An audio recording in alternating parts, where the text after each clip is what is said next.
This is RedPubPod. yes, RedPubPod. There you go. All right. A podcast from Redhawk Publications. Welcome to RedPubPod. I'm Richard Eller. Joining me today is our acquisitions editor, Patty Thompson, and our editor extraordinaire, Tim Peeler. Good afternoon. And in the podcast room with us today is one of our newest authors, although he's really, at this point, although that could change, known more for his public service work. And I'm talking about Austin Allran. Welcome to RedPubPod. Thank you very much, Richard. Let's go back and talk about your career prior to being a writer. You have been in public service for many, many years. When did that start? It started in I first ran in 1978, a long time ago. Wow. But I was first elected in 1980, and I served for 34 years straight till the end of 2014. And I decided that if I was ever going to write that novel I always wanted to write, I better get out of politics and get at it. So is that what prompted you to get out of politics? Was it that and being tired. Okay. I was tired, but I did think if I'm ever going to do this, I need to do it now, or I'm never going to do it. So I didn't run for the Senate again, and I bought a condo at the beach, which I kept for 5 years, and worked on this. Right? But since then, you've kind of jumped back in because you're now a Catawba County Commissioner, right? Yes, but at least that's local. At least I don't have to drive back and forth down Interstate 40 to Raleigh and back every week.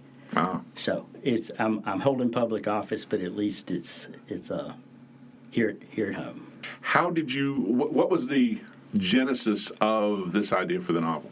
The genesis for the novel was that I had the loss of a loved one, which happened to be a dog that was killed, and it was really upsetting to me, and I wanted to write as a type of therapy like sometimes people do. And so I started writing on that, and then I took some short stories that I had written as a kind of like my thesis when I was at NC State earning a master's degree in English.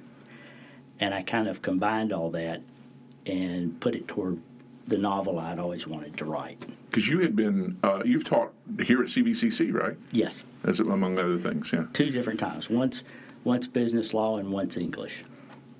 And you brought that to us in the late summer of 2021. There were a lot of different file types in that because you've been writing quite a while, right? I mean, in terms of pieces. Yeah, something that I was reminded of yesterday, which I thought was really kind of hilarious. I'm one of these people who doesn't like to waste anything. I don't like to throw away stuff. So I believe in recycling stuff. And I noticed that in the credenza in my law office, I still have a stack of track paper. And that's what I wrote all the original stuff on a PC was track paper. I mean, do you even know what that is? No. It's almost like Jack Kerouac writing On the Road on this very long spool of paper. You really don't know what track paper is? No. Oh, well, this is what I was using in the 90s when I was working on that master's degree, and I was writing those short stories. It was paper that there was a track on the PC, like the computer, and it had little teeth, and there were holes in the paper on the side, and it would run it through. Now you remember? I do remember that. And you could tear off the... Exactly. Yeah, you would tear off the sides. sides. Yes. The sides. Right. Yeah. So that's how far back. I mean, I started out just using a PC, which I actually like that. To me, that was almost really easier than a computer because computers have just been a bear for me. I mean, I'm real low tech. So, I mean, quite frankly, I really prefer to IBM Selectric, if you want to know the truth. That was the ultimate, an automatic erase. Mm-hmm. And for our younger listeners, before PCs, there were word processors. And I think that's what he's referring to. The track paper was tied into the... And even before that, he was talking about a typewriter. Well, yeah. And you'll have to Google that Yeah. to see pictures of what a typewriter looks like. So that goes back, 35 years or so? Well, did I say a PC or did I? What? Anyway, what I was using was a word processor. It was a word processor. That's what I meant had. to say. Yeah. That's what I meant to say. A word processor. Yeah, they weren't computers. They weren't hooked into. That's anything. right. Yeah. No, because I did my master's Yeah. thesis on a word processor, Yeah, and there it you printed go. out on that track paper. So There you now I go. remember it. So that would be the 90s. Yeah, that's Yeah. exactly what it was. Wow, that goes back a way. So 35 or so years. There's part of this novel was done in Lee Smith's class, the author Lee Smith, Yes. at NC State, and I give her a credit for that at the end of the book, along with all of y'all, which is richly deserved, of course. But I mentioned her too because some of the material goes back to that class that I had with her.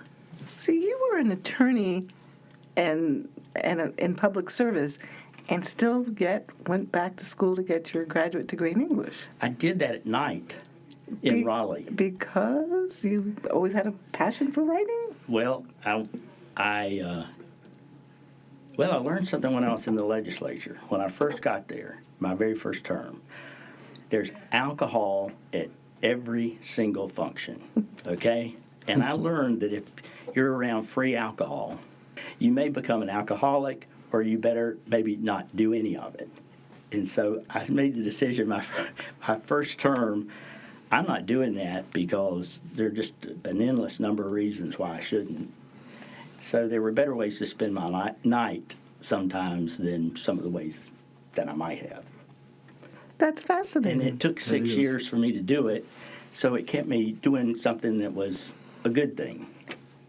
Like a class at a time or so. Several. Mm-hmm. And what an opportunity to get to study with Lee Smith, like the first lady in Southern fiction. Oh, exactly. And, Yeah, that's amazing. And she's so nice. Oh, she's so nice. Such a gracious lady. I really enjoyed that. And she said what I had written, she said, this is the perfect short story. And so I entered it in a contest, and it won. And I only ever wrote 2 things that were published, and they both won something. So Patty's kind of my handler. If Patty can just get this one to win something. I'm working on it already, Austin. Considering the time that's been put into it, we do here at Redhawk Publications try to submit many of our authors to a variety of different award programs. So we're looking at one specifically for you. So. But that's quite a track record. No joke. Well, Every time you've published, you've won an award. yeah, just don't tell anybody it was only twice. Hey, it doesn't matter. Yeah. I'm just kind of curious. I know that your writing journey has a very long track. In writing this book, would you say you always felt exhausted at the end of an effort, or was this an exhilarating process? A little bit of both. How does writing make you feel? That's another really good question. I would say I almost never felt exhilarated. Never felt exhilarated. Sometimes I felt very rewarded and pleased if I thought I'd done a good chapter. But most of the time, for me, it was just really hard work. So how do you feel now that it's done? I feel fantastic. I do too. You should. You don't have to fool with it anymore. Well, and I'll tell you what.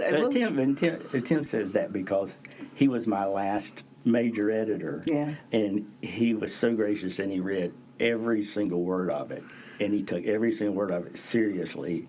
Very few people would have done that. Thanks again, Tim. Oh, it was great. Very inspiring. I want to just share a little bit of our process here at Redhawk Publications. I receive manuscripts, so I'm the acquisitions editor. I received Austin's manuscript. We sent it to our professional readers, and they liked it. And at that point, what we did was we turned it over to Tim. Tim Peeler is one of our part-time senior editors here, and he had an opportunity to work very, very closely with Austin on it. So those two had a very good working relationship to get it to where it needed to be, which leads me to a question for Mr. Peeler. I didn't know I was going to ask Tim this, but when you received the manuscript, what were some of the things that made you realize there's something here and we can work together on this to get it even better? I'm just kind of curious. Well, one thing, I got it as a hard copy, and I knew it was bigger than it needed to be because of how much paper that was there, which was kind of an unusual situation for a novel. But as soon as I read through it, I could tell the story was there. I mean, there was no doubt that it was inspired, that he had been able to see it all the way through to the end. And I could even kind of experience some of the discoveries that he made as he was going along, because I could see decisions he had made with the characters and the plot, which was very interesting, and I knew that we were going to be able to do it for sure. I have to say this. I can hardly tell you how much that meant to me when I came here and Tim took it seriously like that. I thought, oh, wow, an intellectual in a college setting is actually treating me seriously. I was so flattered. And, of course, what you did and Richard and Robert. But the point was, in an academic setting, to be treated like that, I just can't tell you what that meant to me. And I knew, and it was a larger novel, but I'm a reader. Not a big deal to me whether it's 200 pages or 1,000. My commitment was I knew I didn't want to have to read it too many times because it was big. So I mentally made a note that I will read this at the very end when we have the last version, just to, do our final proof. And initially, I just remember feeling like I was back in school. It's like, I got to read this darn book.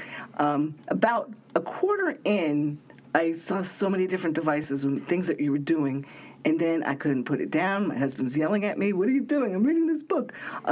I got totally involved in the book and committed to reading it and enjoying it, and I still think about it, Austin. And thank you. I mean, there's a lot to unpack in it. You do a lot of amazing things, callbacks from the beginning to the end, and there is the use of, and I have to remind myself how to pronounce this properly. You guys help me. Deus ex machina, a Latin phrase for when something happens, a divine intervention solves an issue, and typically it's never used well. But in your book, it surprised me, and I was happy. So I don't want to give any spoilers to anybody because people have to read the book. But at the same time, just to commend you, that's so many different things you did. It's a first-person book. And there's a point where you stop and you go into somebody else's voice. I loved that. So you did a lot of different things, but you had me all the way to the end. Oh, well, that means everything. My very first editor, I was telling Richard about this before we started, who is a PhD and has done a lot of this stuff, said it's a fascinating tale somewhere between reality and magic, which I thought that was interesting. Yeah. To me, it isn't magic, but it's not, perhaps not quite totally realistic either. I don't know about that, but I just thought that was interesting that she said that. Yeah. When you first started, did you know where the book was going, or did that develop over time? By the time I had taken my collection of short stories and arranged them in order, I knew where it was going really generally, but a lot of the twists and turns of the plot, and I did not know, and I had so many different themes, competing themes, I didn't have one theme, which was a real issue, which is really strange. I mean, you should always start out, I think, with a theme, knowing what your theme is. And that had to be narrowed down, and I didn't have a beginning, and I didn't have an ending. So I was writing all this stuff kind of in the middle and putting them all together and making them go. But I guess the answer to your question is not really. I guess that allows for surprises. Well, I'll tell you something. I like that question because John Grisham said he only ever wrote one book where it wasn't totally plotted out in his mind in advance, and it was the dumbest thing he ever did, and he had to throw away 150 pages. And Margaret Mitchell supposedly spent 5 years thinking about and researching Gone with the Wind before she ever sat down at the typewriter and typed one word. And I didn't do any of that. I just sat down and started writing about my dog. and that's in the middle of the book. And then I had all this other stuff. So I was at a conference, Blue Ridge Conference, up in the mountains, Blue Ridge Christian Conference, I think it is. Anyway, an agent looked at it and was flipping through I thought I had a complete copy, and I just knew this agent was going to pluck it up, and then that'd be it. First one I'd ever talked to in my life. She flipped through the first chapter, went, and then flipped through the next 7, and then finally on chapter 8, she said, "Okay, now it grabs me. Get rid of the first 7 chapters." Well, by the time I'd gotten rid of all this stuff I'd written, I think I dropped 15 chapters out of it. So, Wow. Yeah. So it would have been a really long book, but what I like about it right now is people tell me that they get hooked very quickly. Somebody just texted me that yesterday, and somebody said I got hooked in the first 2 pages. He said, "I love the way I'm hooked at the beginning, and it flows and doesn't stop." And I love getting that type of feedback. So you're going to meet the public tomorrow night. Yes, and I'm scared. And and we talked about this a little I'm bit. even scarier than now. Yeah, we talked about the question I'm going to ask you a little Okay. bit when we were editing over here one day. But what I wanted to ask you was, how are you going to react as a person who's been a public figure and very busy one at that? And because of the fact that you're a public figure, you're more likely to get people to come up to you and ask you what parts of this thing are autobiographical. Yeah, I remember you asked me that before, and that's a fantastic. And they will. Yeah, and that's a fantastic question, and it was also really good for you to plant that seed in my mind so I would think about it. Interestingly enough, that's really hard to answer because there's a lot of truth in it from the standpoint of maybe spiritually or the way I feel about things, because it was a search for truth and a search for answers, and like it says, really in search of God and all of that. And what I really feel about the afterlife and all that, that's really true. But the factual stuff is made up. I guess 90% of it. Maybe 95. I mean, I did never go to that island. You did go to Duke, though, right? Yeah, that little point, which could have been something else, was actually true. Yes. But it did make me ask when I got to certain parts of the book, and again, trying not to give any spoilers, but I'm blessed to work with Professor Eller because I had questions on history. I didn't realize that there was a history on the Outer Banks of what happened during World War II. So again, there's a historical aspect of this book that is true, although you dramatize it obviously. So I guess a question to you is, for example, when you talk about the history of what happened on the Outer Banks during World War II, did you do research on that? Oh, yeah. Now that stuff's true, okay, because that's not personal. Right. That's true, and I double majored at Duke in English and history. Okay. Okay, and I love history. That's why I like Richard's stuff. I love history, local, American, European, the whole thing. So all of that just fascinates me. And yes, all of that stuff is true. I don't think anything I have in there that's historical isn't true. Okay. Yeah. So again, that's when I tell people there's a lot to unpack in here. You are going to learn some history, and it makes sense in the story. So you even go back as far as like the early 1900s, if not further. So there's generations of families that get mentioned in the book that kind of come back into play. So again, kudos to you for just kind of melding so many different things together and having a fun ending. But you did mention something about your faith, and so I have a question geared towards that. Would you mind sharing a little bit with us about your spiritual nature? Have you always searched for meaning, or was this book a way to share your connection with God and the divine? I guess the answer is kind of both. I think we're all on a faith journey. I think we all are. That probably goes on our whole lives. It's not true in that this protagonist finds the answer late in life. I mean, I did that a lot earlier. I did that in law school. But it is true in the sense of it came out of failure at a time in my life. And, I mean, I did a lot of praying when I wrote this. I mean, that's basically what got me through it. So in the very beginning, I dedicated it to my father and my mother and to God. Or I dedicate it to God, I guess, and then in memory of my mother and father and my dog. Another thing I was going to mention, I just finished reading Cormac McCarthy's new book, and it's his New Orleans book. But besides that, that book is kind of like a journey through the places that he lived and that he loved. And he goes, they're like touchstones in the novel. And I felt like that's what you were doing in this novel. You wrote about each place that you wrote about, you could tell that you had been there and really knew it.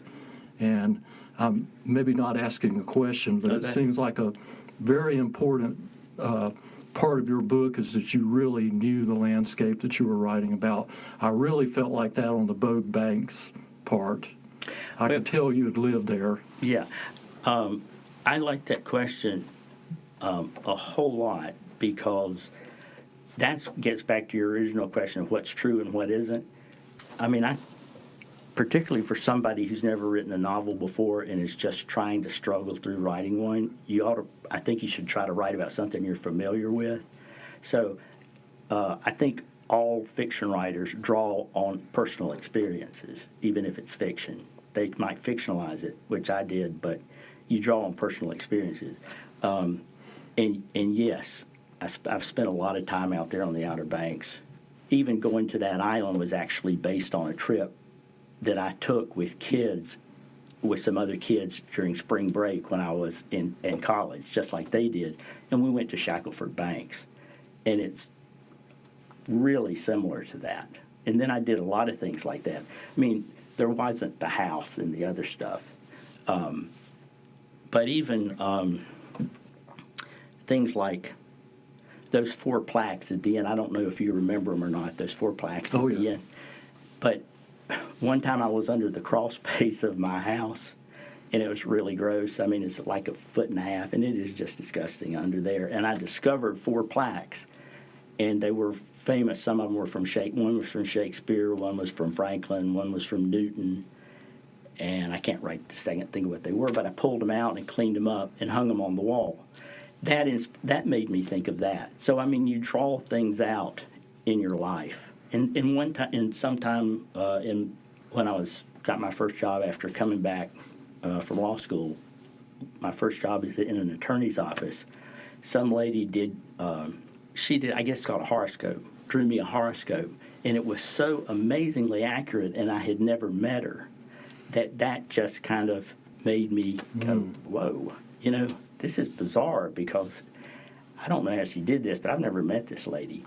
But one thing that was really bizarre in it, or ridiculous, not bizarre, was that she said I would be a great mystery writer. And I thought, well, that's a joke. I couldn't write a mystery if I had to.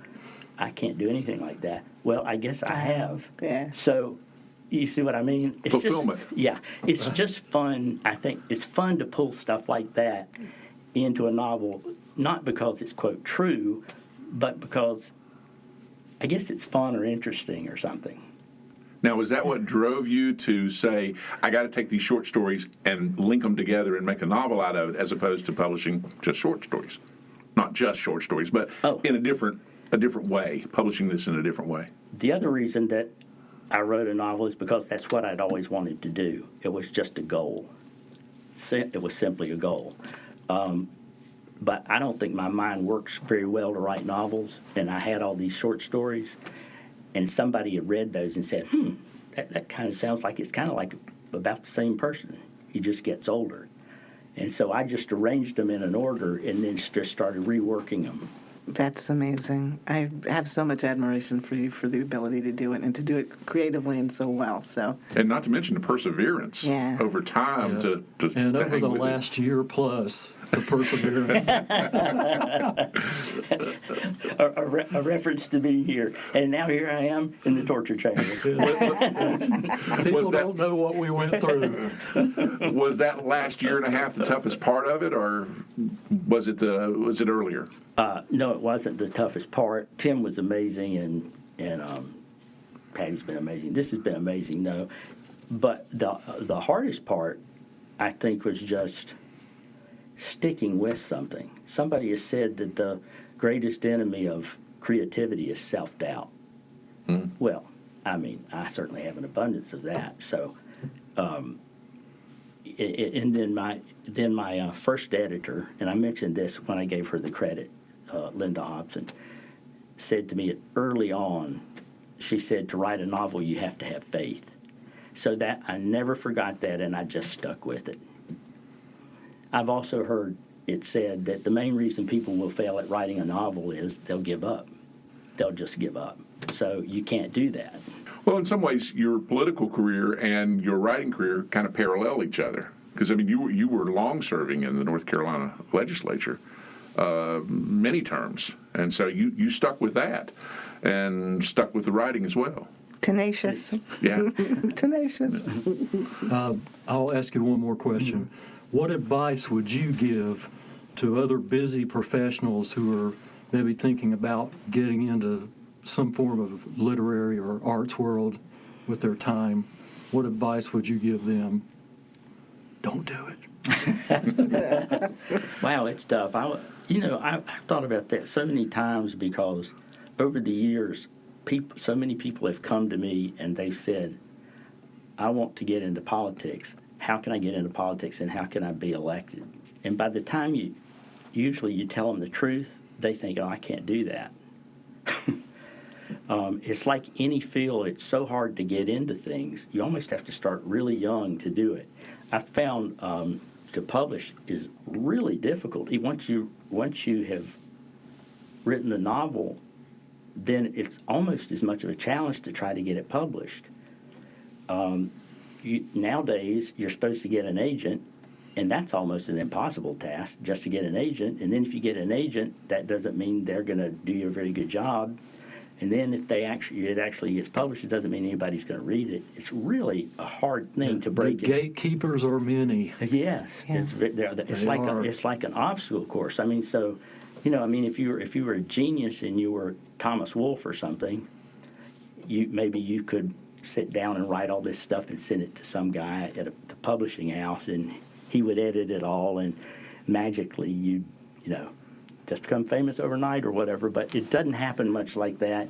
So I would like to get back to that in terms of Patty. So really, I had written so many letters to agents asking, and I thought, I don't have time to do this. I'm on the county commission. I'm an attorney. I'm a grandfather. I've got a life. I can't keep sitting down writing these personalized letters to these people just so they can ignore me or say no or whatever.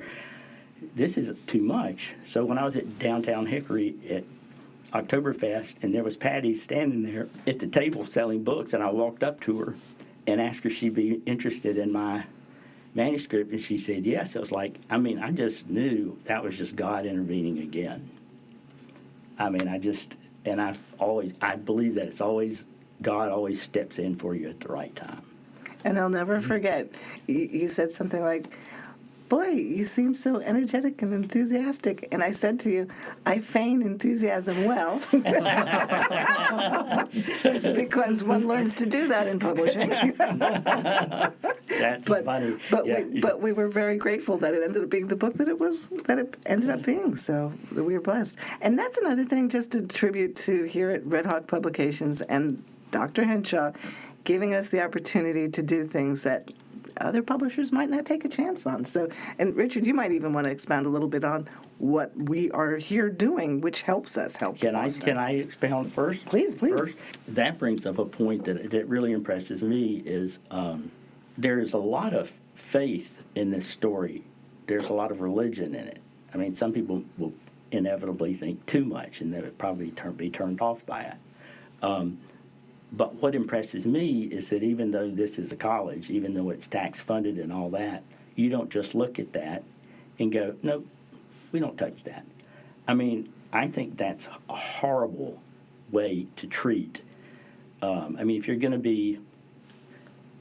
to have academic excellence, or if you're going to be intellectually honest, censoring certain types of thought is outrageous.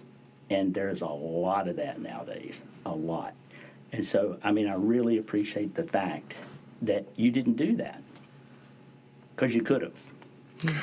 Well, it's part of the college's mission to serve the community, and I think we have to do that without reservation, because you do reflect a religious view of the community, in that this is a very faith-oriented community. We've published the old St. Paul's book about the origins of what is probably the mother church of Catawba County.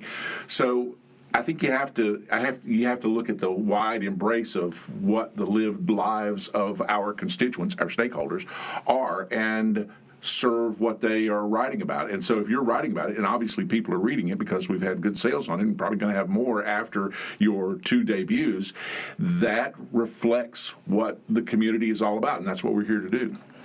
And I'll also add and I've mentioned this to you in the past, I am still working on my search and path with God. So read that to mean that, I might not be the world's best Christian, but I'm working on it.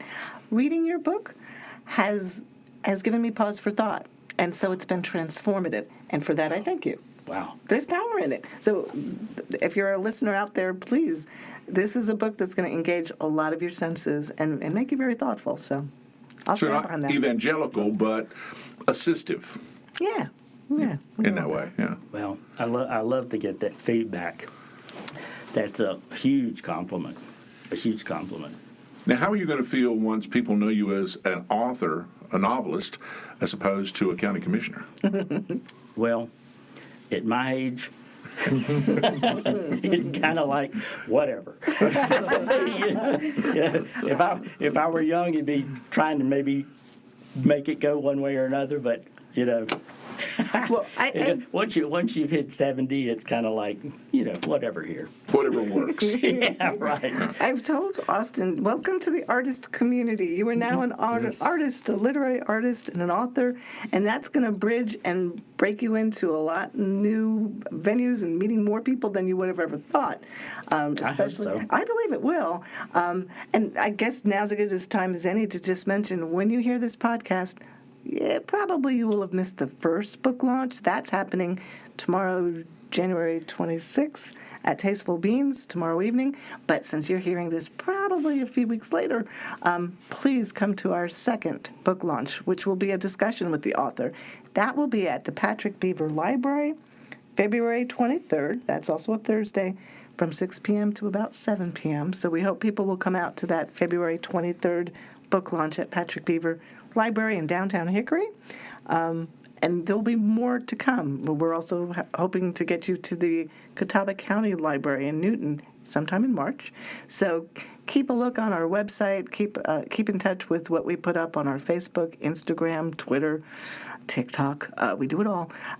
And if Robert was here, this would be the wonderful time he'd boom in with his voice and say, please take a look at our website at redhawkpublications.com. That's where you can buy the book. In addition, our Facebook page always mentions all of our events, as well as our Instagram and Twitter. So we do try to get the word out, and we look forward to meeting anybody who comes to any of the book launches for Austin. It's a wonderful opportunity to celebrate many years of work, and congratulations. Thank you. Thank you I think so much. Great job. We've been talking so much about you as an author. I don't think we've mentioned the title of the book so far. Oh, my gosh. Thank you. No, we're so into it. By the way, the name of the book, The Legend of the Isle of Cats, a novel by Austin Allran. So, Legend of the Isle of Cats, you can find that on our website, redhawkpublications.com. And please pick up your copy. And if you come to any of our events, of course, Austin will be there, and he'd be pleased to sign it for you as well. And now you can add to your list of many titles, Renaissance Man. So congratulations. Oh, okay. Thank you.